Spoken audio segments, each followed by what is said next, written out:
ערב טוב לכולם, תודה שהגעתם. אנחנו במפגש לפני האחרון, סמסטר א' בקולוקיום המחלקתי. יש לנו עוד מפגש נוסף בעוד שבועיים, שהתקיים כאן גם, עם דוקטור רודריפטין, על סייבר פאנק צרפתי וטכנולוגיה בגוף.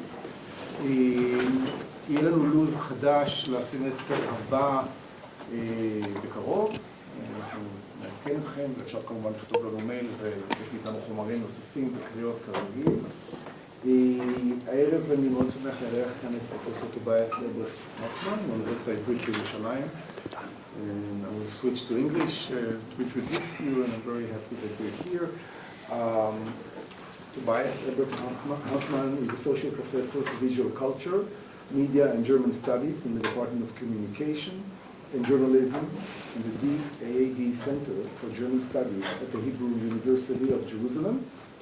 His research interests include German film history, German-Israeli film relations, cinematic memory of the Holocaust, and the use and appropriation of historical film footage, as well as digital and social media memory.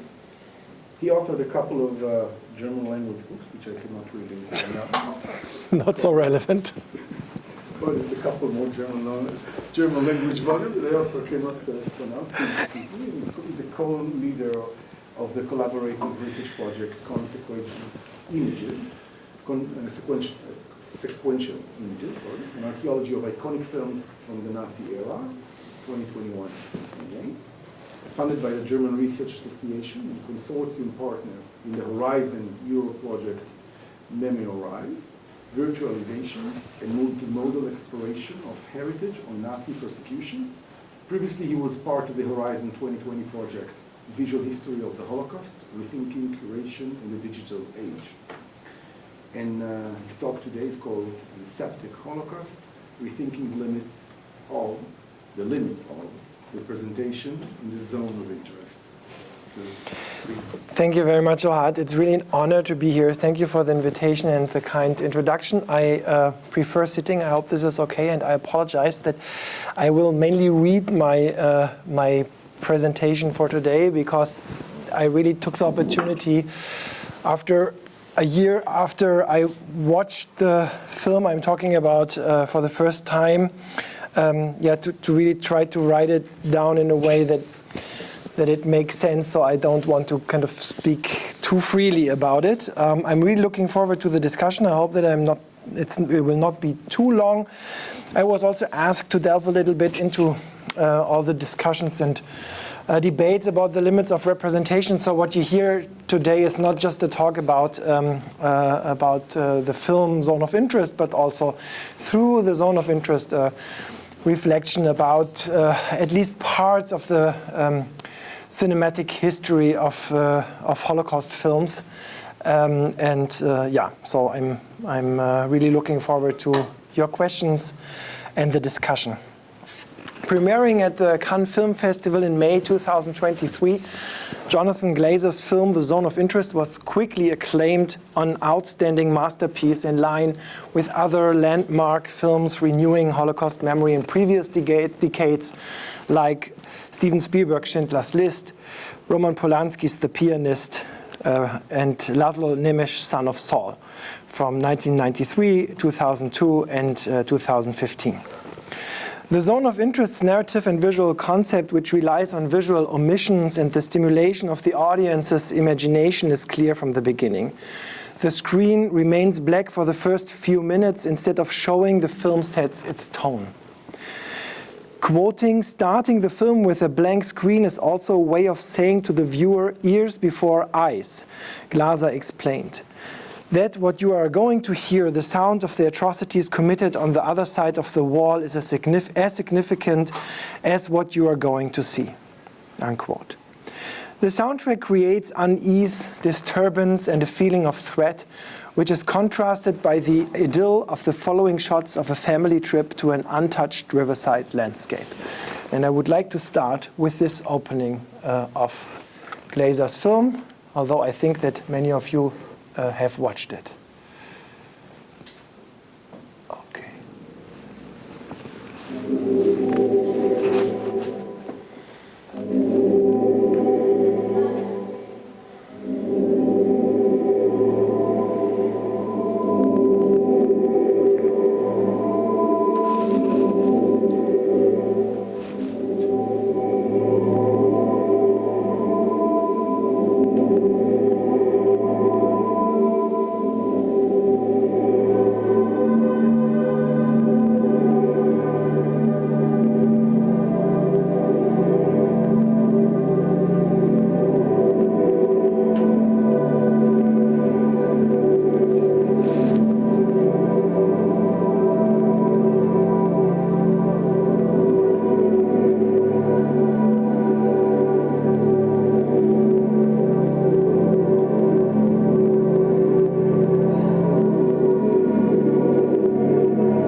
Almost 10 years earlier, Laszlo Nemes had opened his film Son of Saul with a blurred shot of a similar natural idyll, from which then the horrors of the concentration camp unfolded in an unedited camera movement.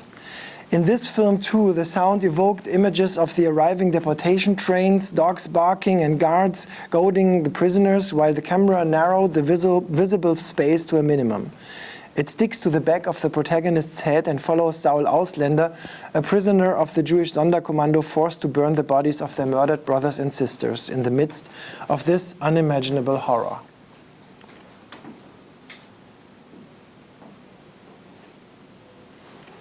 No.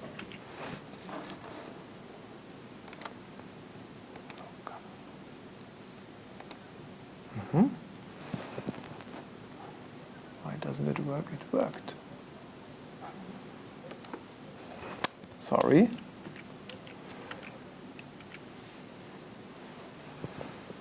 Okay.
While close-up shots dominate in Son of Saul and the camera lingers at the epicenter of mass extermination, the zone of interest avoids looking inside the camp. With a few exceptions, it moves with the film's protagonists through the almost sterile house of the family and the idyllic garden directly bordering the camp.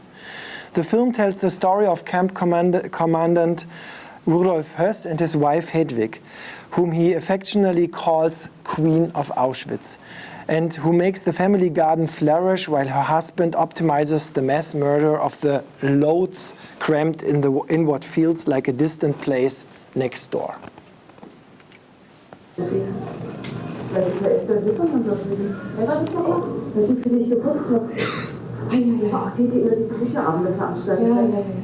Sorry for not having the subtitles. I just recognize it now. But it's anyways more about the visual.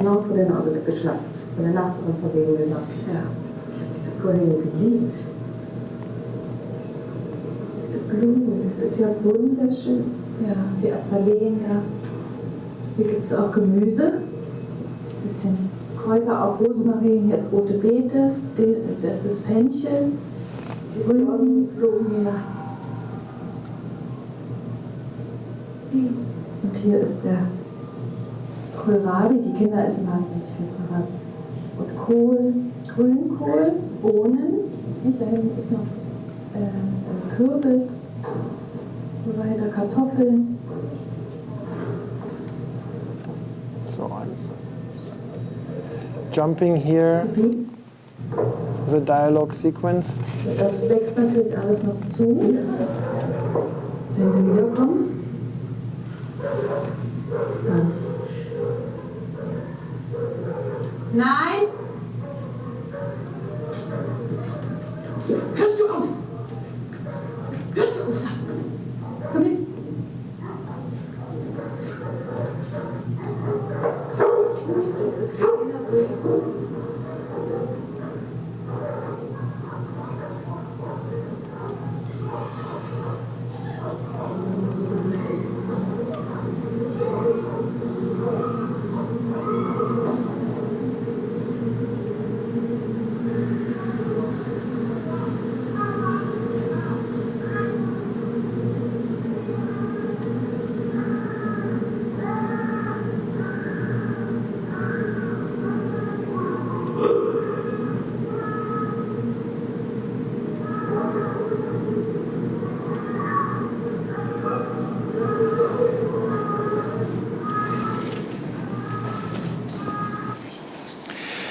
As several critics have noted, the dominant use of medium shots gives the film an, quote, almost clinically detached point of view, unquote. And continuing, outside the perimeter of the concentration camp, the horror within suggested in glimpses of smoking chimneys, but more disturbingly through an almost constant ambient soundscape of industrial noise and human shouts and cries, unquote. The film's arrangement also makes the most significant difference between the more or less canonical depictions of the horrors of the Holocaust and Glazer's approach. While Polanski and Nemish purposely put forward the point of view of the persecuted, of course visually aligned to and entangled with the perspectives of the perpetrators and bystanders, and Spielberg notably focused on the transformation of a beneficiary of Nazi persecution to a savior, although closely embedded into a mirroring relationship with the commandant of the notorious Platzow camp, Amon Goeth, the zone of interest solely, if not exclusively, focuses on Nazi perpetrators, personified in the long-term commandant of the Auschwitz concentration camp and his wife. The film's whole composition culminates in this perspective. Glazer therefore repeatedly emphasized, quote, "We are looking at the perpetrator square in the eye. We can't dismiss it as a film. We can't say, I'm safely watching a film," unquote. The focus of Holocaust-related films on perpetrators was not new, though unusual in context of British and US American cinematic depictions of the subject. While during the 1970s a series of Nazi exploitation films like The Night Porter and Salon Kitty focused on Nazis committing sadist and violent sex crimes as camp or prison guards, West German films of that time earned the name Hitler Wave with Joachim Fest's documentary Hitler a Career and Hans-Jürgen Syberberg's experimental film Hitler, Film from Germany at its center. What is less known is that in 1977 West German film critic and filmmaker Theodor Kotula had already made a film focusing on the career of Rudolf Höss, who had testified at the Nuremberg war criminal trial and was prosecuted and executed in Poland in 1947. The movie Death is My Trade, with a handsome young actor Götz-George in the lead role, similarly adopted a clinical, observing approach to the exceptional Nazi perpetrator. Höss was one of the few high-ranking commandants of concentration and extermination camps who actually testified about his work. Other than Glazer in the zone of interest, Death is My Trade primarily focuses on Höss' deeds, his career, and his role as a commandant in Auschwitz, and less on his family life and the effects of living in such proximity to excessive suffering and extended mass murder. Such a focus on private lives of perpetrators became more dominant in cinema during the turn of the millennium, with films like The Downfall, focusing on Hitler's last days, or the controversial adaptation of the novel Boy in the Striped Pyjamas, which imagined the story of a son of a concentration camp commander becoming befriended with a young Jewish inmate and then crossing the fence into the camp and finally into the gas chamber. Boy in the Striped Pyjamas clearly differs from the zone of interest in its naive and superficial adaptation of a childlike gaze. And it also lacks the artistic originality and intellectual depth of Glazer's film. But both films share, however, the strong emphasis on an experimental and symbolically heavily resonant setting. Both films suggest to be seen as allegories that are rooted less in the distant past of Nazi atrocity than in the present of the audience's lives. That is what Glazer stresses. That is why Glazer stresses that the, quote, axiom of the whole project was make it present, unquote. He explains, for me, this is not a film about the past. It is trying to be about now and about us and our similarity to the perpetrators, not our similarity to the victims, unquote. This interpretative framework made the zone of interest particularly resonant in the aftermath of the October 7 massacres and in the wake of the Israel-Hamas war, when it was finally entering theaters around the world. Like many others deeply engaged in the opposition to the Israeli conduct of war in Gaza and insinuating an emerging genocide, US scholar Naomi Klein emphasized this reading of the film after Glazer's controversial acceptance speech at the Oscars, where the zone of interest received several awards. In her review, she writes, Glazer has repeatedly stressed that his film's subject is not the Holocaust, with its well-known horrors and historical particularities, but something more enduring and pervasive, the human capacity to live with holocausts and other atrocities, to make peace with them, draw benefit from them, unquote. Klein's statement is astonishing on several levels. First of all, she performs a shift which Glazer had already implied, to see the zone of interest in contrast to the broad majority of reviews and also its global promotion, not as a Holocaust movie. Several reviews described in detail the filming in the outskirts of the Auschwitz-Birkenau concentration camp memorial, referred to Glazer's Jewish family background and the impact of British Jewish philosopher Gillian Rose's thinking about the Holocaust for Glazer's conceptualization of the film. Reviewers compared the zone of interest to canonical films such as Schindler's List or Son of Saul, and anonymously stressed the significance of Glazer's approach to not show the atrocities and interpreted this as a sign for the film respecting the limits of representation, and, as Denise Bucher claims in her acclaimed review, the impossibility of showing. Glazer himself stated, however, before the film was reframed in context of the war in Gaza, quote, I think the story has to be told and retold, and to do so, you have to find new paradigms to retell it, to restate it generation after generation, particularly as the survivors diminish in numbers and it shifts from living memory and becomes history, unquote. Why then, if the film is not a movie about the Holocaust, did Glazer, in his adaptation of the 2014 novel The Zone of Interest, that constituted the starting point for his nearly a decade-long endeavor, change back the fictitious names of the protagonists into the names of the original historical characters? Why did he film in and around the Auschwitz-Birkenau Memorial? Why did research about Auschwitz and testimonies from the camp inform the movie's sound design? Why did he include the original voice of the Jewish Auschwitz survivor, historian, memory activist, and even dedicated Zionist Josef Wolf into his film? Taking this into consideration, I suggest that we continue discussing the zone of interest in relation to filmic representations of the Holocaust, specifically because even Klein, in her interpretation of the film, refers to its, the Holocaust, well-known horrors and historical particularities. In doing so, she suggests that knowledge about the atrocities committed by the German Nazis and their manifold collaborators all over and even beyond Europe against Jews, Sinti and Roma, political opponents, disabled, sick and mentally ill, is already an undeniable part of collective, global, or at least Western historical consciousness and education. Or to put it differently, she assumes that we already know enough about the Holocaust, which is why we should move on to something more enduring and pervasive. But is this true? Is the knowledge about the Holocaust, and in particular about its essence, the all-encompassing, extremely violent and brutal, systematic, large-scale mass extermination of those who were defined as enemy and alien to the naturally superior autochthonous population on the basis of conspiratorial misconceptions and distorting propaganda? Is this knowledge really so deeply rooted in our collective consciousness that we can easily demand to move on to more enduring and pervasive things?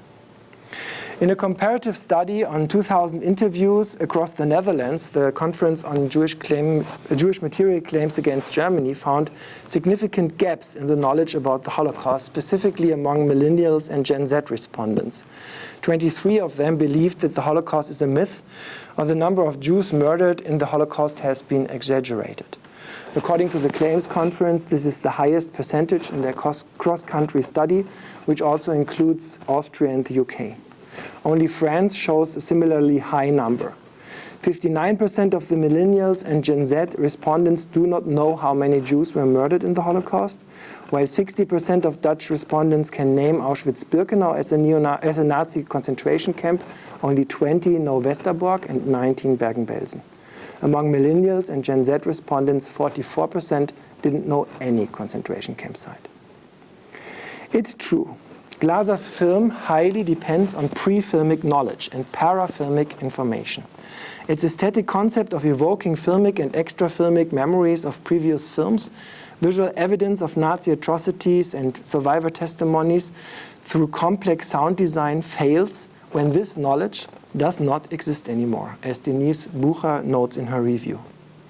Most reviews of the zone of interest, however, assume, like Naomi Klein, that the audience already knows enough about the Nazi atrocities. Peter Cox, like many others, writes, quote, "One might be tempted to throw around words like banal or mundane for the description of the Höss family's life, but it is never those things because of the scale of the operation next door, because of what we know of it."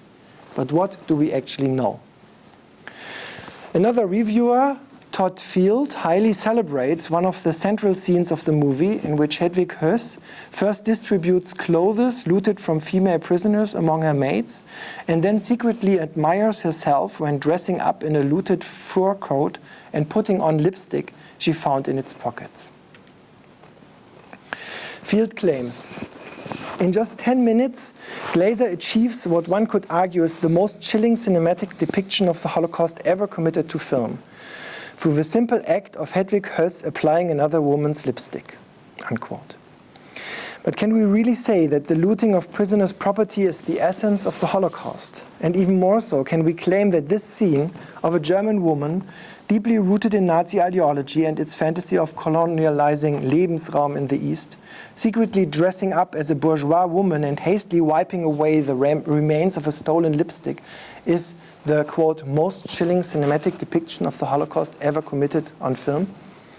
In an 80-year-old history of cinematic representations that encompass the observation of torture and sadistic violence presented by Auschwitz survivor Wanda Jakubowska in The Last Stage, from 1947. Holocaust survivors saw Nazarman's silent scream at the end of The Pawnbroker, Abraham Bomba's traumatic recalling of the women sent to the gas chambers of Treblinka in Shoah, or Amon Goeth's random killing orgies in Schindler's List. Field's claim, however, perfectly aligns with what also Klein sees as more enduring and pervasive than the essence of mass violence and mass destruction, which filmmakers like Claude Lanzmann, who also based his cinematic conception on the principle of evoking images and stimulating the imagination of the audience by confronting them with survivor testimony, tried to tackle. For Klein, the more enduring and pervasive topic of the zone of interest is, quote, the human capacity to live with holocausts and other atrocities, to make peace with them, draw benefit from them. Rather than simply criticizing this interpretative framework, which suggests that the Holocaust be viewed as an extreme case of looking away and profiting from the exploitation and humiliation of others, I would like to pursue the question of how this perception is reflected in the narrative and visual structure of the film. In doing so, I am guided by three questions. First, I will look at the film's basic narrative concept to deliberately abstain from depictions of explicit violence, as illustrated in several visual strategies, to explicitly hide any references to the camp and the atrocities. I ask, to what extent is the decision not to show the horrors of the camp, but to evoke them with the help of illusions, especially the level of the sound design, a comprehensible way of dealing artistically with the challenges of cinematic representation of the Holocaust. To do this, I locate the film in the context of the debate about the limits of representation, which has had a lasting impact on the artistic examination of the mass murder of European Jews. My assumption is that a form of indirect, evocative representation has developed precisely on the basis of the paradigm of the limits of representation, which favors the idea of the Holocaust as a history without violence. Such an historiographic concept, which I refer to as aseptic, is based largely on a narrow perception of the Holocaust as an expression of industrial, almost automated annihilation. Aseptic describes a state free of contamination. In a medical context, it aims towards the exclusion of any harmful microorganisms. The zone of interest, on the one hand, aims to put the viewer in a contrary position. Sean O'Hagan described it as an, quote, unsettling film. The proximity to the perpetrator perspective should make the audience feel uncomfortable. Part of this perspective, as Glazer conceptualizes it in his film, however, is an aseptic atmosphere. To make the case, which was emphasized by Klein, that the film is about human ignorance, or as O'Hagan puts it, extreme cognitive dissonance, means to exclude harmfulness, to avoid graphic violence, to fade out the essence of genocidal violence. This, however, turns the zone of interest, contrary to its original intention itself, into an aseptic film. To balance this, the film needs to apply visual, narrative, and oral strategies to evoke direct references to these particular forms of genocidal atrocities that would counter the impression of the Holocaust as an event without violence. As already mentioned, this form of evocative non-representation is dependent on the audience's prior knowledge. Whether and with which associations and ideas spectators can fill in the gaps depends heavily on the references that can be established based on the cinematic narrative. To this end, I analyzed the narrative and visual structures of the film with regard to intra-filmic patterns and motives, as well as extra-filmic relations that activate or help to accumulate corresponding prior knowledge. To do this, I adapt a model known from computation for the enrichment of data to link information and generate knowledge.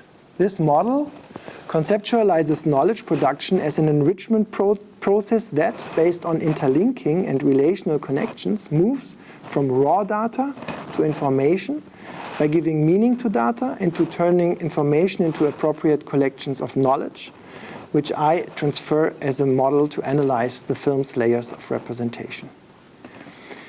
With this admittedly quite experimental and speculative approach, I ask what information is conveyed in the film's raw data and what knowledge can be activated by the audience. I hope that this will finally answer my last question. Are there limits of representation in different social, political, or historical contexts caused by changing information regimes that also can have an impact on cinematic storytelling? In a seminal collection of essays probing the limits of representation from 1992, historian Saul Friedländer made it unmistakably clear that the, quote, extermination of the Jews in Europe is as accessible to both representation and interpretation as any other historical event, unquote. So it is not about a ban on representation or an ethical imperative of non-representation, as could be derived, for example, from the first of the 10 Commandments, for example. Above all, it is not about not naming and showing the essence of the Holocaust, extreme violence. On the contrary, in the words of Friedländer, the Holocaust itself is an event, quote, which tests our traditional conceptual and representational categories, an event at the limits. What turns the final solution into an event at the limits is the very fact that it is the most radical form of genocide encountered in history. The willful, systematic, industrially organized, largely successful attempt totally to exterminate an entire human group within 20th century Western society, unquote. It cannot be deducted from this definition that the genocidal violence, which is at the core of the Holocaust, should not be shown. On the contrary, the Holocaust challenges us to question existing categories and patterns of interpretation. However, this does not mean that the limits of representation imply a principle of non-representation. Rather, it means that we are confronted with something incomprehensible, which, in the words of German Jewish philosopher Max Horkheimer, we constantly must try to comprehend. This paradox was also addressed by Ilan Avisa's pioneering study, Screening the Holocaust, thank you for coming today, which discussed cinema's images of the unimaginable. So this contradiction is already in the subtitle. And aimed to, quote, examine how cinematic art meets the crucial challenge of dealing with the extraordinary nature of the Holocaust, focusing on the adequacy of the medium to record, transmit, convey, interpret, and evaluate the historical event, unquote. Already since the unprecedented events unfolded, probing the limits of representation in cinema implied that photographers and filmmakers tested narrative and visual strategies and techniques to depict and represent the horrors of Nazi atrocities. Correspondingly, in the months and years immediately following the end of the Second World War, there were no discussions about the limits of representation, but rather about the obligation to show the crimes and report on them. This obligation manifested itself in three different representational strategies. While Allied camera teams aimed to preserve the visual evidence of Nazi atrocities by filming the horrible conditions in the liberated concentration camps, other units, most notably the War Crimes Film Unit of the OSS Field Film Photographic Branch, traced and reconstructed incriminating perpetrator footage for documentary purposes, and then kind of using this as evidence in the trials. Finally, survivors of the Holocaust made use of the medium film to report and testify about their experiences, as did Polish film director and former concentration camp prisoner Wanda Jakubowska in her episodic, near-realistic Auschwitz film The Last Stage that was based on personal experience and knowledge of the camp. The idea of the limits of representation evolved around the same time and can be traced back to the early 1950s, when German Jewish philosopher Theodor W. Adorno stated in an essay about cultural criticism written in 1949 that, quote, writing poetry after Auschwitz is barbaric, unquote. Aimed as a critical philosophical reflection on both cultural production as well as cultural criticism in face of unprecedented mass violence, the essay and the statement about poetry about Auschwitz has to be seen also in context of Adorno's very recent personal impressions of returning to post-war Germany, witnessing immediate and substantial denial and derealization efforts among the German population, which Hannah Arendt at the same time described in detail in her report from Germany. Hence, Adorno's statement cannot be simply interpreted as a verdict prohibiting artistic expression, but as an ambiguous and inherently dialectic observation that does not only relate to artistic expression, but also includes a critical perspective on cultural criticism itself. Hence, writing poetry after Auschwitz is barbaric meant that, as also Hannah Arendt emphasized with regards to political thought, that the existing aesthetical concepts and definitions were insufficient for an understanding of the extreme genocidal violence manifested in the Holocaust. At the same time, those years mark the unprecedented confrontation with the depiction and documentation of mass violence in view of the massive circulation of Allied atrocity footage. And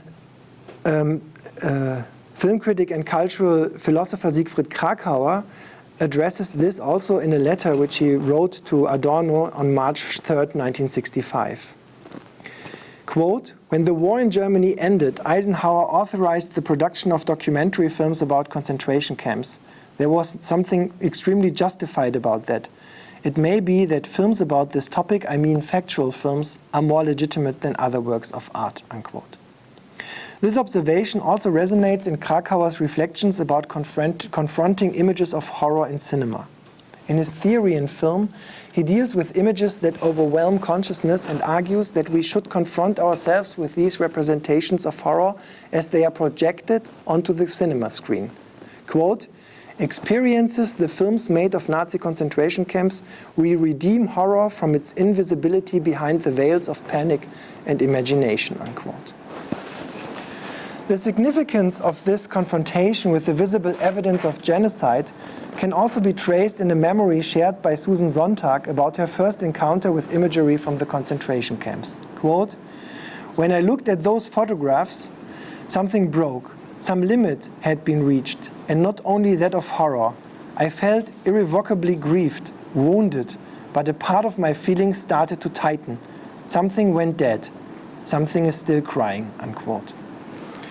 What Susan Sontag describes here, the process of growing cold and dying in the face of and through the sight of atrocity pictures, may be one reason why in the further consequence of their mass circulation in documentary films, books and exhibitions, as well as cinematic reconstructions, the fear of being overwhelmed increasingly came to the fore, which tends to prevent rather than promote confrontation with the history of the Holocaust.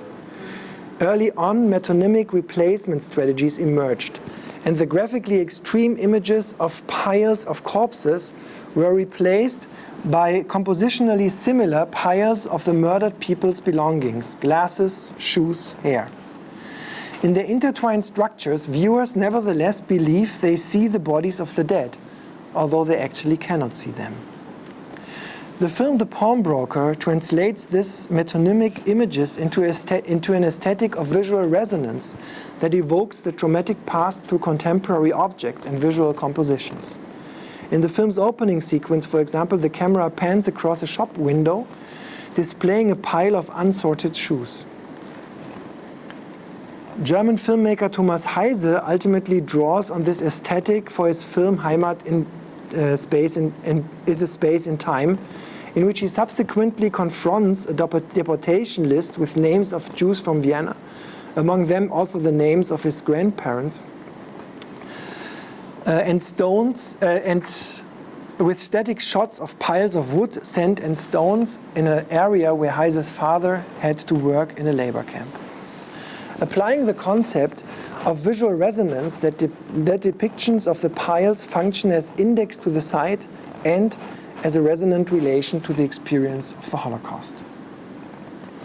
Another strategy of substitution was to replace the images of atrocity with the evocative power of the spoken word. Claude Lanzmann used this strategy in Shoah and famously refrained from using any historical images. Although he saw his film as an attempt to approach the negative essence of the Holocaust, total annihilation, he found the actual images of violence, such as the footage shot by a German soldier of a mass extermination in Liepāja, Latvia, to be images without imagination. Instead, it is the embodied experiences and the gestures of the witnesses and recurring visual motifs such as moving trains that probe the limits of representation in Shoah. All these aesthetics of evocation are fundamentally based on pre-existing knowledge of historical imagery. In other words, Landesman is only able to avoid showing the iconic atrocity images in Shoah because his audience is already familiar with them, for example, from films like Alain René's Night and Fog.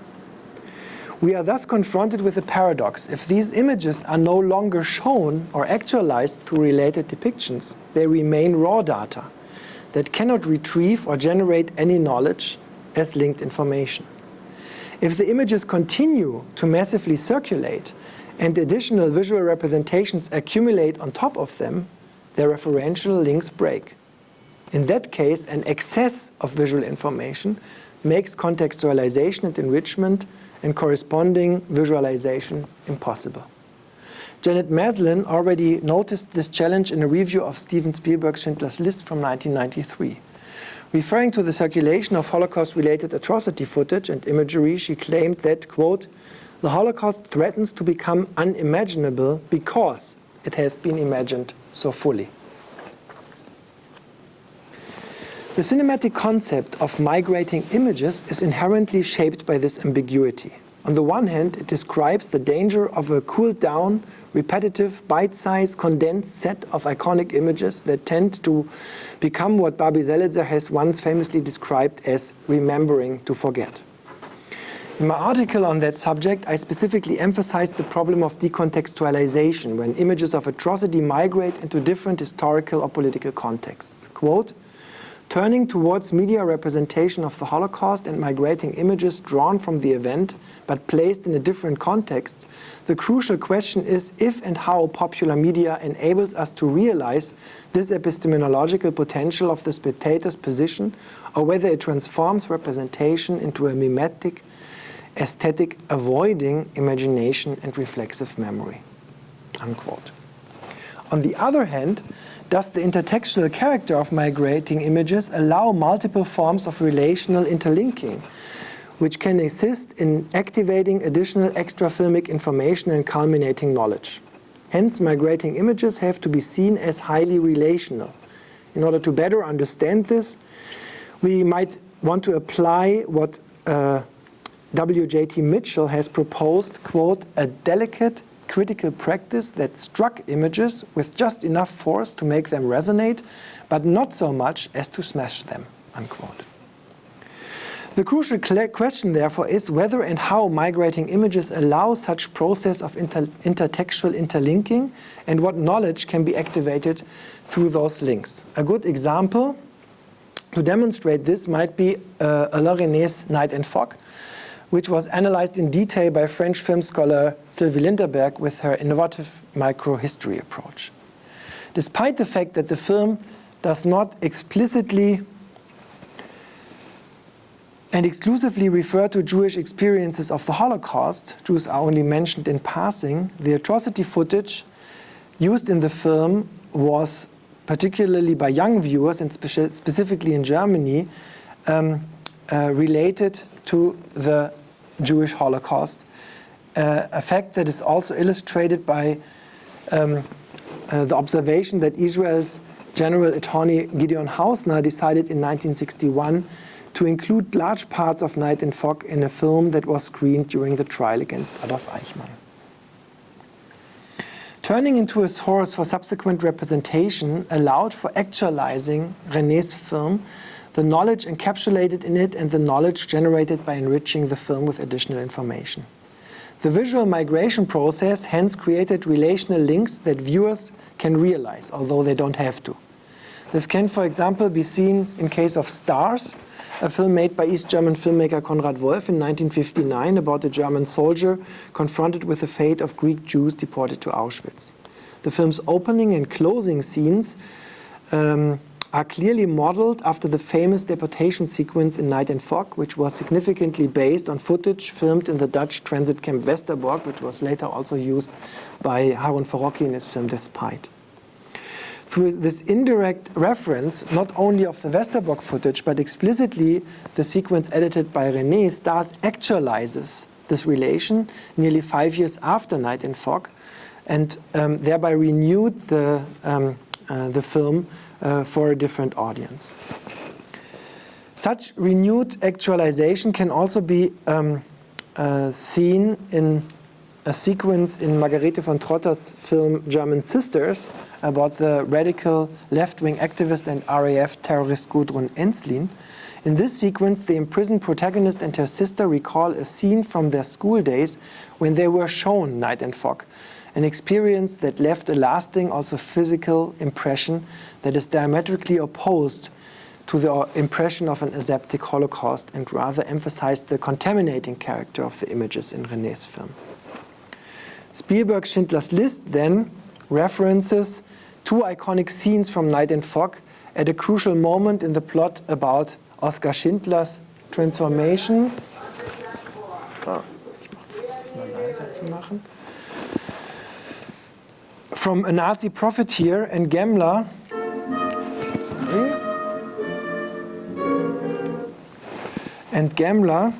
To a savior and righteous. In this sequence, his Jewish bookkeeper, Stern, is accidentally called up for deportation.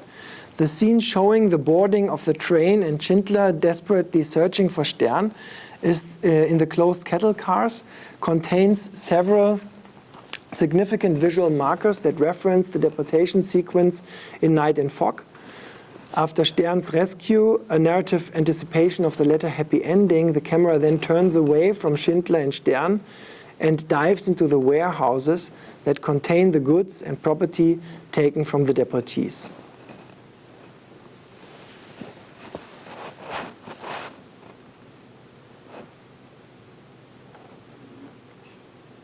Yes, sir. Stanley. Well, the list is correct, sir.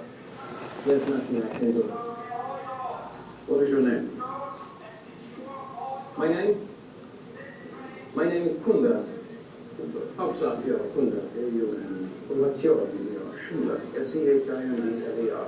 Gentlemen, thank you very much. I think I can guarantee you we'll both be in southern Russia before the end of the month. Good day. Stern! Stern! Stern! Ich sag Stern!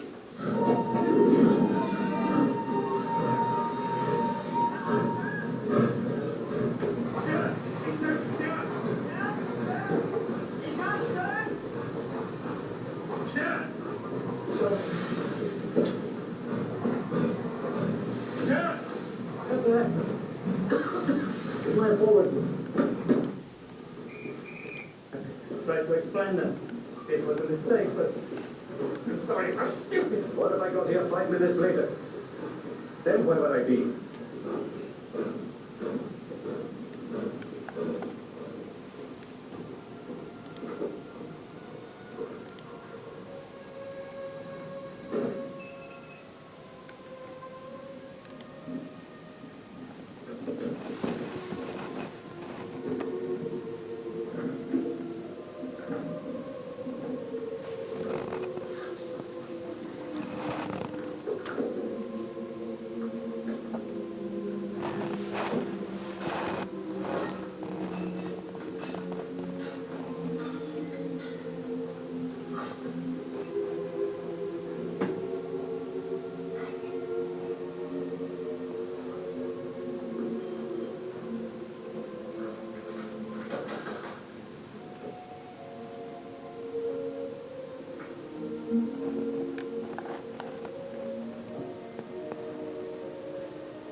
So I think this became clear.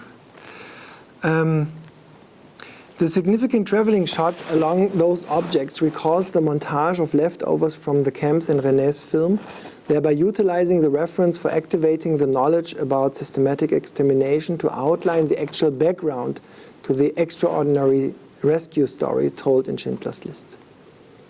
Glazer applies a different approach to migrating images in zone of interest. Instead of displaying them as intertextual references or showing them in an alienated way, thereby disrupting their frozen iconic status, he is covering them. This is perfectly illustrated by one of the few shots in the film depicting the camp from outside. We briefly see Höss walking towards the camp's entrance. One of the iconic watchtowers can be seen in the background. In the next shot, this iconic scenery is covered by bright white laundry. This shot reveals Glazer's approach on several levels. First, it illustrates the technique of visual concealment. As an effect, the audience cannot decode the visual references to the camp as well as to Nazi atrocities, as in this shot that shows SS guards and inmates outside the camp, a scenery that is covered by the grass and reeds. The intertextual links are disrupted and replaced by the oral soundscape. Quote, "We already know the imagery of the camp from actual archive footage," Glazer justified his approach. "There is no need to attempt to recreate it, but I felt that if we could hear it, we could somehow see it in our heads." But the sounds in the film are also a composition of references that could be conceptualized as raw data, primarily enriched by the narrative context of the film. In the discussions, in the reviews, this information is decoded. For Sean O'Hagan, quote, "The suffering of the victims is powerfully evoked by Burns' soundscape, the constant hum of machinery, the barked orders of SS guards, and the cries and screams of prisoners herded towards the gas chambers." The only shot that shows Höss inside the camp, now in close-up instead of the usually dominating medium shot, combines the evocative soundscape with a significant fade to the white, maybe emphasizing sterility, the aseptic, or just an empty screen.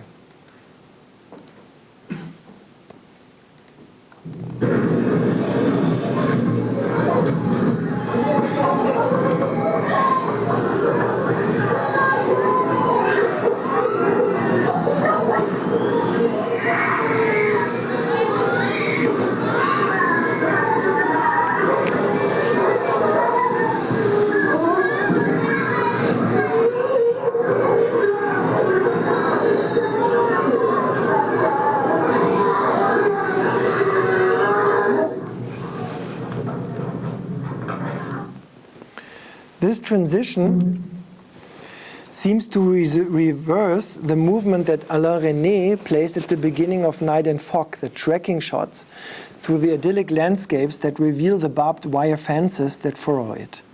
But the oral composite in the zone of interest also encapsulates other references, however remaining at the level of the raw data. Sound editor Johnny Byrne, quote, "added in the noises of regional and area-appropriated fauna with living recordings from some from actors, some captured in real-world spaces, including the protests in Paris a couple of years ago or the sound of nightlife in Berlin." Hence the sound would also allow for contemporary references that are permeated in a certain paradox.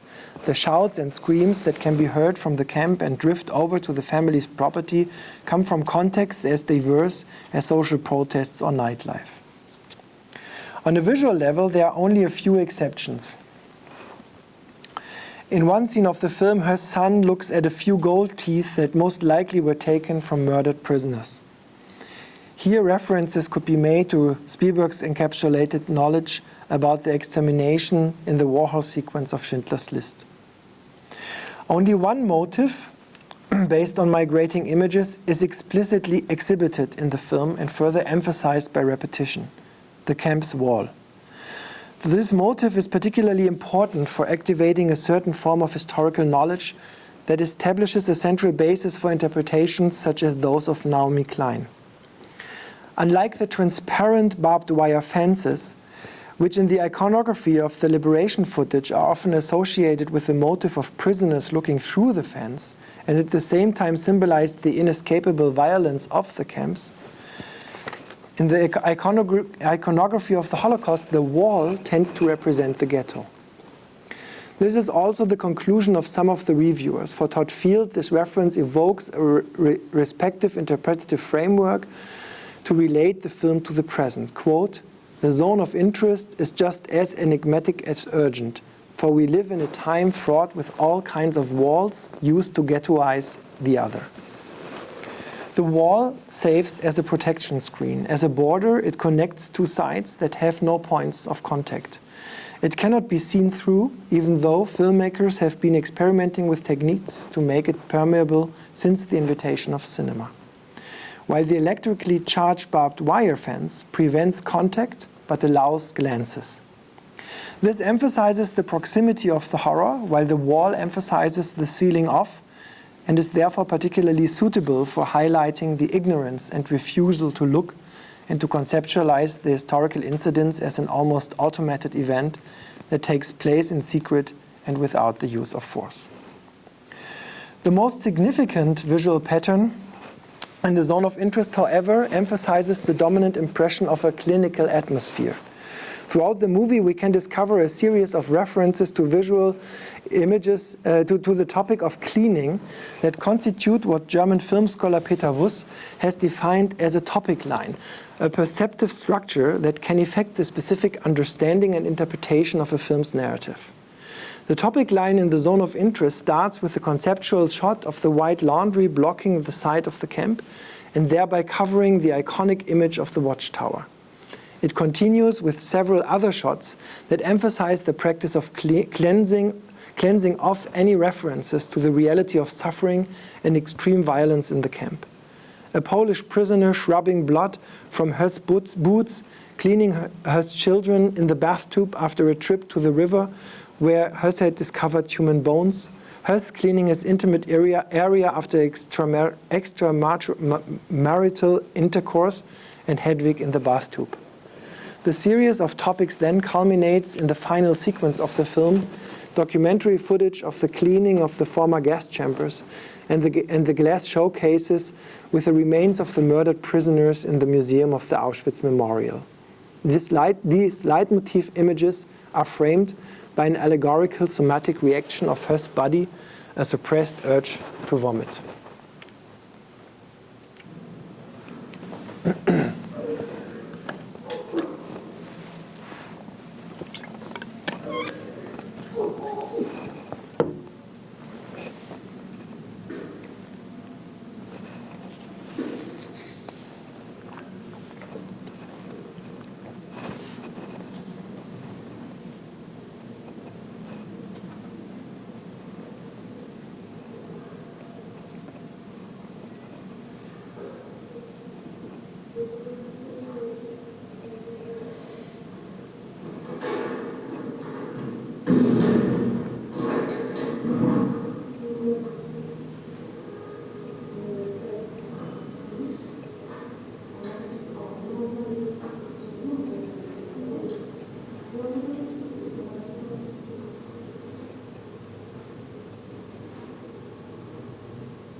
The topic line apparently serves to reinforce the interpretative framework of the film, the almost clinical attempt by the perpetrators to block out, conceal and hide the effects of their crimes, and to cleanse themselves of their traces.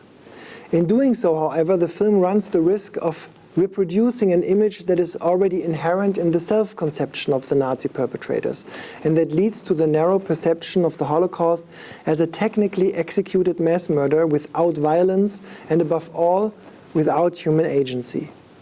If we look at the images of their crimes that the Nazis themselves wanted to convey, we see precisely this strategy of camouflage and concealment, For example, in the infamous film about the Theresienstadt ghetto, but also in the film footage from Westerbork. In a short film of a deportation from Stuttgart in December 1941, a cinematic slip-up reveals this staging. The temporary transit camp for Jews was apparently staged as a place free of coercion and violence. The police officers and soldiers present are absent from the short film. They only incidentally appear in the frame unplanned at 2 occasions. Following a hint of the camera's hand, they quickly step out of the frame again and the camera pans to the side to get the desired shot. Now look in the right side. Now the soldier steps in. And when he now recognizes the camera, he steps out because he is not wanted there. It should be like the Jews are deporting themselves. By fading out the genocidal violence and also by not establishing any relational references, for example through references to corresponding imagery or testimony, through which viewers could gain corresponding contextual knowledge, the zone of interest makes the film completely dependent on prior knowledge that can no longer be assumed in an era of messy mimetic mass communication and algorithmically driven attention economy. What remains is the idea of an aseptic Holocaust cleansed of extreme violence that become capable of being connected to completely different interpretative frameworks, which, for example, instead of leading to the proudly live-streamed GoPro recordings of Hamas from October 7, will focus on the indifference towards the consequences of the war in Gaza. Barbie Selitzer has observed already in the early attempts to commemorate Nazi atrocities with the help of photographs documenting these atrocities, a tendency of, quote, partial undoing of memory, where bearing witness produced a failure to remember salient points about Nazi atrocity. Maybe we are now at this point where the exclusion of those images and the genocidal violence they depict or refer to as a temporary precondition of their existence and their externalization into a collective visual memory and imagination itself becomes part of a process of undoing memory. Thank you.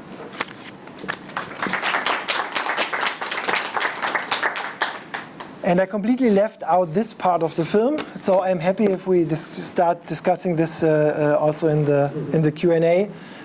So if you saw the film, there are some kind of parts that depict the story of this young Polish girl placing apples around the places where the prisoners are forced to work. And this is filmed with heat cameras, so that it's also kind of a different visual style.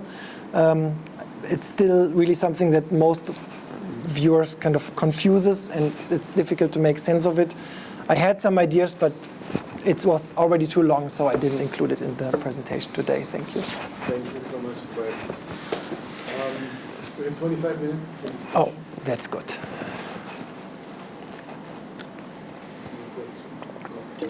Then feel free to address everything that is somehow related. Yeah, we can talk about the film, we can talk about atrocity footage, we can talk about Holocaust representation, we can talk about everything. Yeah.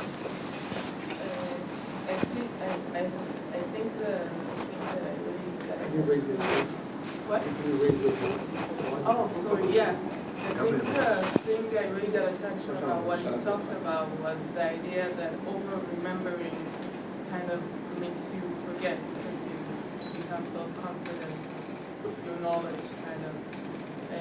And I think maybe, but I'm not sure, I'd like to know your opinion on it, that there is a kind of there is a similar thing happening with other atrocities that happened during the war, like 9/11 and stuff like that, that I know right now is very apparent and is in large discussion, at least online, about the difference between Gen Z and very young people that didn't remember 9/11 and stuff like that, and how they feel about movies like War of the Worlds, which has a lot of very similar kind of shots to 9/11 and stuff like that. So I just wanted to ask if you think that is also relevant to other atrocities, or things that happened during history, even very recent things, 9/11. Yeah, I think this is generally the paradox of kind of this urge or this demand to document these kind of extraordinary kind of events that challenge, so to say, that have an existential challenge and often also a kind of a global impact on the one hand, and on the other hand, the problem that kind of over-representation then might have the effect that was described also in context of Holocaust imagery, as that you get cold, that you are not emotionally attached anymore, that this becomes an icon which is, yeah, which you know, and this familiarity causes this feeling of, okay, so it's not relevant anymore. We also should take into consideration that there seem to be limited strategies of covering these kind of disasters, terror attacks, genocidal events, and so on, so that actually we see certain patterns of doing that. This can on the one hand help to confront with this, because it's not something that is completely different from what I know, but on the other hand, it can also kind of create this impression it's nothing new. Yeah. So my question now is, after I was always criticizing this way of kind of creating these icons of disaster and moving them from one from one atrocious event to the other.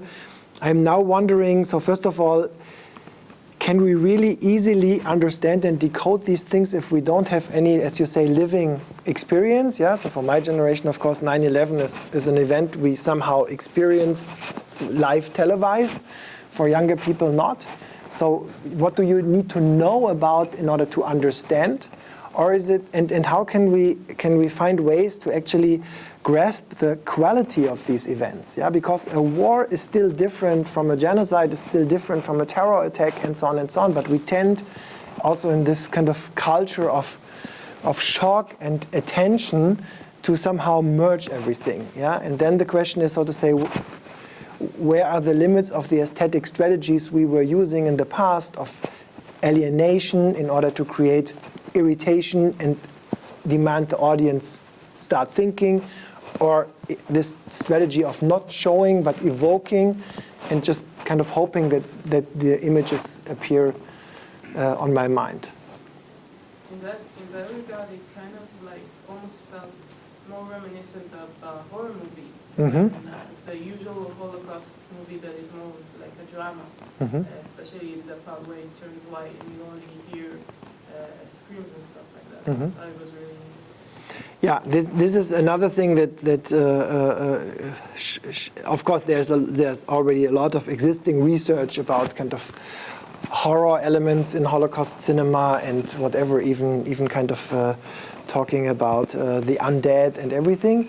But specifically going back to these interesting thoughts of Siegfried Kracauer in his theory of film about, so to say, that we can only confront horrors, and he's referring to the images from the concentration camps, but this is not the only thing. He's also describing a butchery, and I think it would also be really horror images, that actually this kind of safe space of the cinema and allowing the distance of looking at the screen enables us to confront this. But also we have to ask if changing media environments, that we see this now on our phone, or that we see it in passing somewhere, is it still the same? Is this kind of arrangement that Kracauer describes, is this still intact?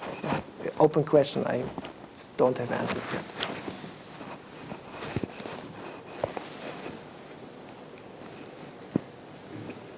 Let me say something. Thank you very much for a great presentation. And I really think you demonstrated how artistically superb is the film. It is.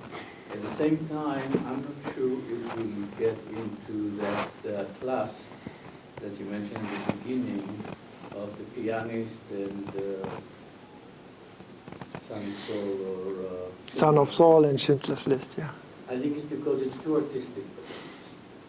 And to have it may be artistically even better than the other films, but if you can think of the Holocaust film as kind of this category, privileged category of the other film that you mentioned, it's the kind of film that if you want to make an event or a memorial or something and you want to show people the Holocaust, show the pianist, Schindler's List, I think you will show something interesting, okay? It's too artistic for that. So that's my reservation. The other thing I have to say about Jonathan Glazer's statement. There was this slide where Naomi Klein on one side said that this film is designed for people who are already absorbed in these Holocaust images, and I think she was right about that. But on the other hand, when he says that it's not really about the Holocaust, but about other events that are have perpetrators and bystanders and all that, I'm not sure we understand what the Holocaust is. Because the only analogies that he could find and pronounced it in the Oscar nomination was what the Jews do in Israel today. So I'm very suspicious of that. I mean, it's right to make films about people's indifference to immoral or atrocious events, but at the same time, I think we have to continue and respect the unique position of the Holocaust, and that was a bit too light, in my opinion. I agree. So I didn't want to really get into this controversial Oscar speech because, of course, as everybody here knows, we should not kind of judge a film only or primarily on what the author is thinking or the director is thinking about it. But what is really interesting in this film, and I think this might be a reason why it becomes relevant or it stays relevant, is that this is an interesting case that changing social and historical contexts also change the reception of a film and can even change the meaning of a film. Because if you look at the interviews of Glazer, there is this shift. In the beginning, he's really much more seeing it as a Holocaust film and emphasizing other aspects. And then, so to say, with October 7th and the Gaza War, a new framework appears, which also then kind of realizes what I tried to show is in the film. But of course, also I think it is interesting that the film decided not to show a fence, but to show a wall.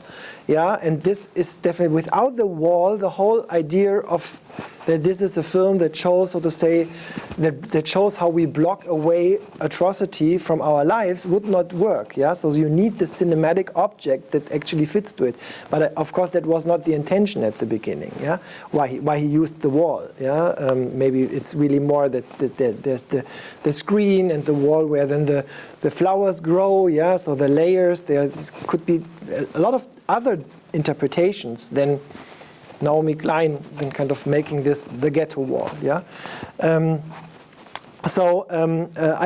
agree. There is a certain problem of the conceptualization what the Holocaust is. Again, I'm a film scholar with interest in history. I don't want to judge a film if it's historically correct or not. Yeah, people, of course, the Holocaust has many shades.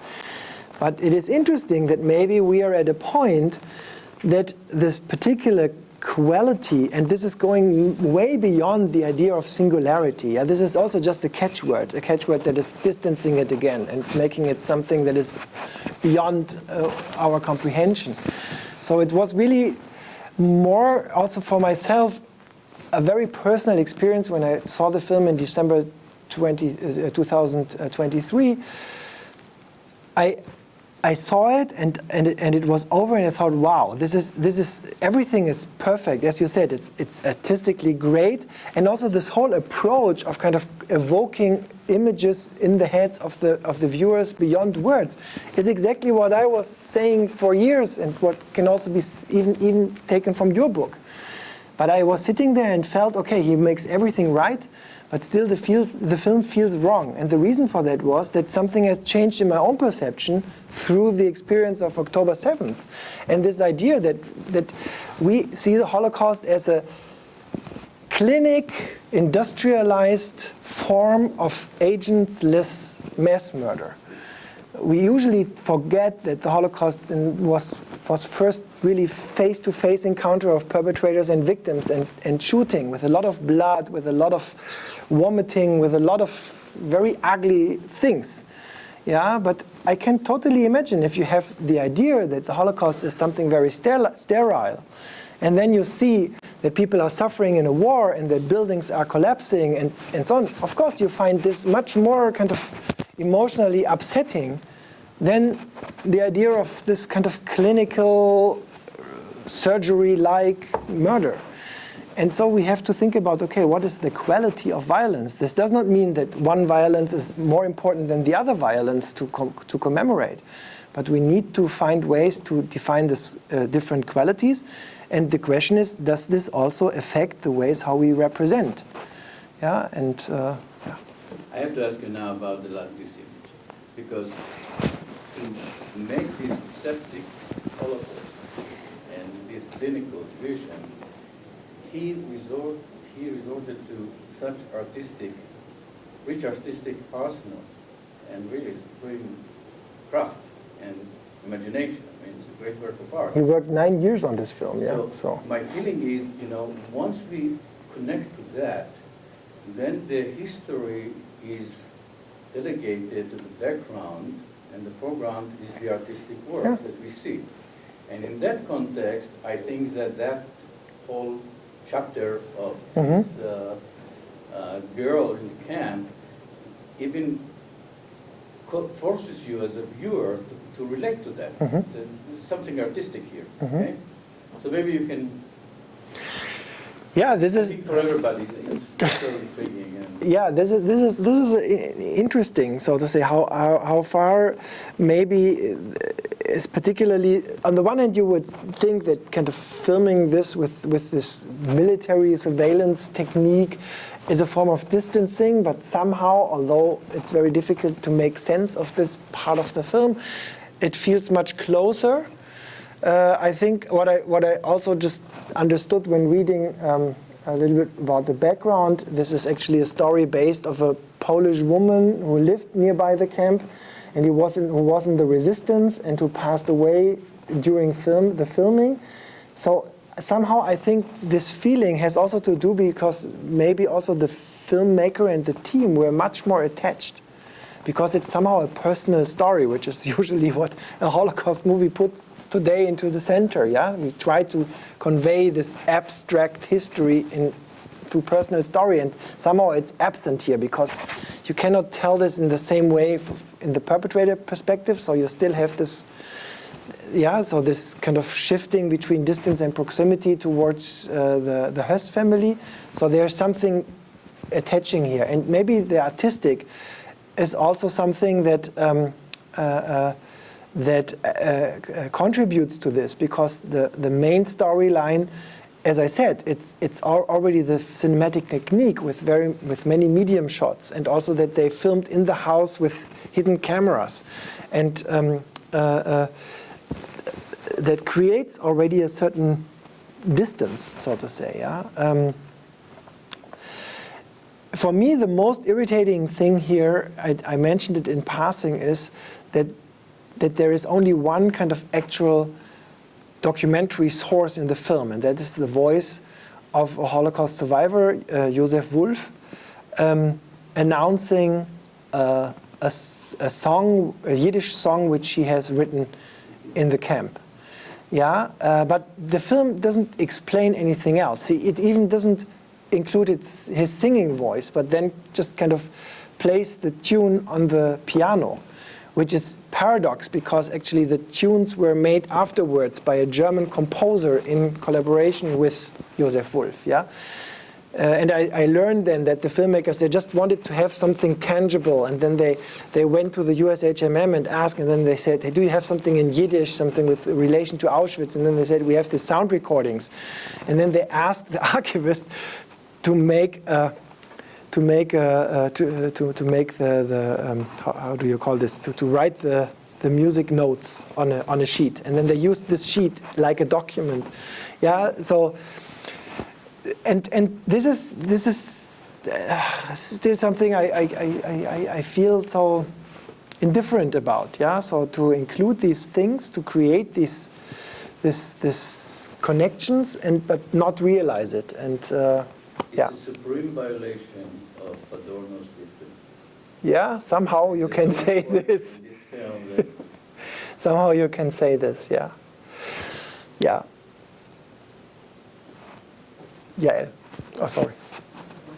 Okay. So thank you. I would like to first of all for the talk, and I'd like to piggyback both on this last point, this specific image, which also occurs throughout the film. It's not just one specific instance, which it's is three. trying to be important because it does sort of cut across the artistic aesthetic of the film. Mm-hmm. It makes you uncomfortable. Mm-hmm. So in this sense, I find it to be very sort of it's also usually very, very much attached to the musical score, right? So then, which we heard in the beginning. Because it makes viewers uncomfortable to the point where it stands out in the film. So I do think that it makes it much more visceral than just this completely aseptic vision of what goes up in the camp. In this sense, it does resemble something similar that Son of Saul does, which makes you feel everything through your body, which is, we spoke about this briefly, but I do think that when we think about what Holocaust films will become or are becoming, and this will lead me to my second point in a minute, is there not, thinking about the iconicity of Holocaust images and all of that, and which you rightfully detect is something that the discussion is moving beyond. Is there not some sort of advantage to the fact that these films make us look and listen and sort of experience things differently through the film, despite its artistic sort of, I don't know how to call it, but intentions or not? And needless to say that, I imagine, but I can't say for sure because we can't change what just happened, that had October 7th not occurred, the entire framing might have been different. Mm-hmm. So that is one point or question, I don't know how to call it. And the other is about the technology through which, we talk about millennials or whatever is coming. The technology through which information and clips are retrieved and searched for. I think that technologies of retrieval are something that are extremely important to think about. I'm not thinking about specifically for filmmakers because we can't make a guide for filmmakers, but when you talk about layers of information and layers of where they come from, you show this beautifully of how these images migrate. But for future students or scholars or even school children that will look things up on their phone and the immediate, algorithms, and needless to say, with Mark Zuckerberg's recent proclamations regarding the future of Facebook and Meta and the fact that fact-checking is no longer needed, the quality of the information that is retrieved via this technology that, let's face it, is probably going to be more, not available, but used more prominently than any sort of more official sort of archive, to say it bluntly, will affect probably not only the search results, but also, and perhaps, the layers of information retrieved.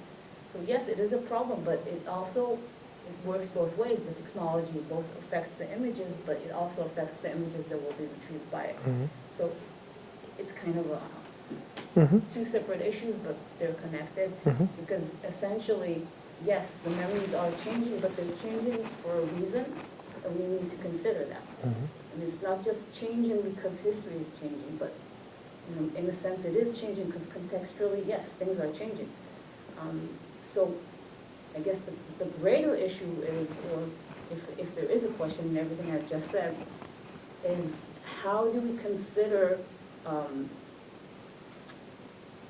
just how to address these issues so we can somehow I don't know, consider the fact that memory is not something that stays static. Forms of memory, the forms of representation, yes. There are limits, but the limits are also contextualized per era and per technology. Whew. That's usually the reaction. No, I just pick some aspects here, and everything I say is really not far from final. Yeah, so I think what I really like about the film is that it is very, very thought-provoking. But I have a similar feeling like what Ilan expressed, that the film is in its own way singular and decontextualized, that it might have the fate that it's not relational enough, so to say, in order to actually be beyond these kind of political framings that popped up. Okay, but this is not what I wanted to talk about. What I find really interesting in my work, my research that is mainly now dealing with questions of digital history and digital film analysis, is that with digital technology, including AI tools based on machine learning, we are actually doing something like a reverse filmmaking process. We are kind of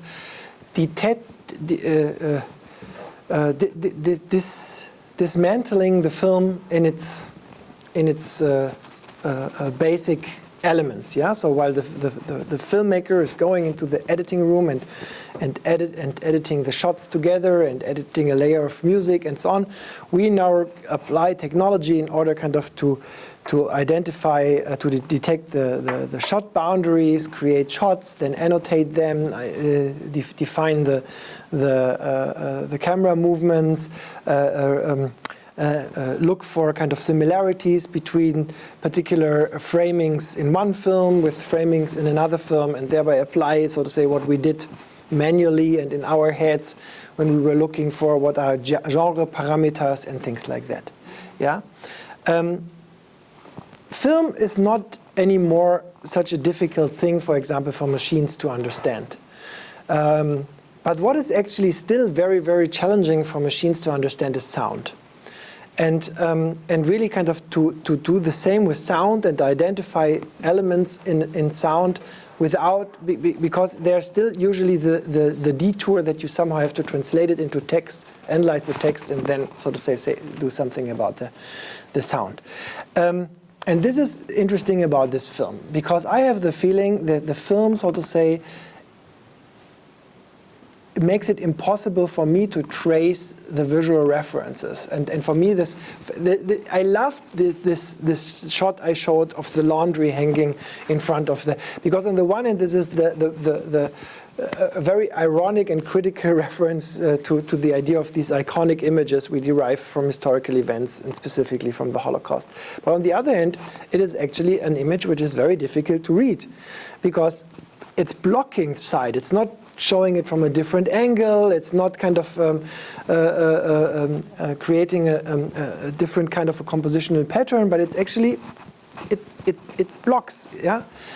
And on the other hand, obviously the soundscape is so rich, but without the knowledge that I have from extra textual information, I wouldn't be able to say that this is sound that is referring to the Paris protests. But of course, this is important in a way, yeah. Of course, not for understanding the film, not for being entertained by the film, not for being attached by the film, but it's still an interesting reference, yeah. So this is what I found interesting about the film, so to say, which connections can I actually make, which links are broken, where can I actually get here an entrance in order to dive deeper into which direction ever. And with Schindler's List, for example, I have the contrary experience. Yeah, so the film was very important for me because I'm exactly the Schindler's List generation. Yeah, seeing it as a teenager and going with the school into the cinema. And of course, the moment I started to learn about the Holocaust, to deal with films and so on, I hated the film. Nevertheless, I'm always emotionally still attached when I watch it. And at a certain point, I really admired the richness of references that are included in the film. Yeah, there's always something after 8, 10 times watching it that is new, or that creates a new relation, usually also to some historical references. And after seeing this film for the second time, I felt it's very flat, beyond the soundscape. And yeah, and I don't know what to make of it, but this is my response to your very good. When I spoke to people about this film, to the extent that people have watched the whole thing, then what intrigued most people was this particular story, and they made it their business to go and find out about this. So the fact that this appears and is not so sort of part of the coherent whole is to some advantage for people who maybe know the background or not. I find it hard to imagine that people would go watch this film had they not had some prior knowledge of the Holocaust or the context there. The fact that this is a film about the Auschwitz film. But this specifically is something that came up in all conversations.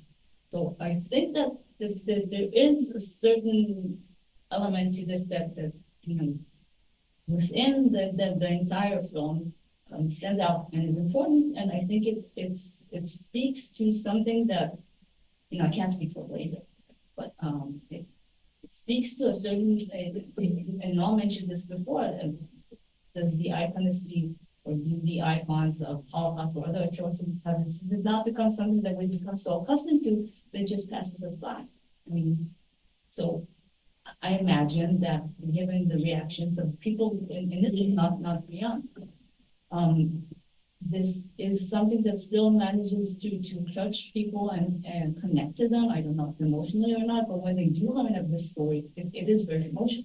Yeah, but the question is really why. And what this says. So why the rest of the film is, as you say. Yeah, exactly. But then the question is why is the film about Höss and not about this story? Yeah. So and what is actually what is so fascinating about it? Is it that this is something that creates a riddle, which obviously the other has not, because we somehow feel that we know, as so many reviews explained. Actually, it's very banal. Yeah, it's just very.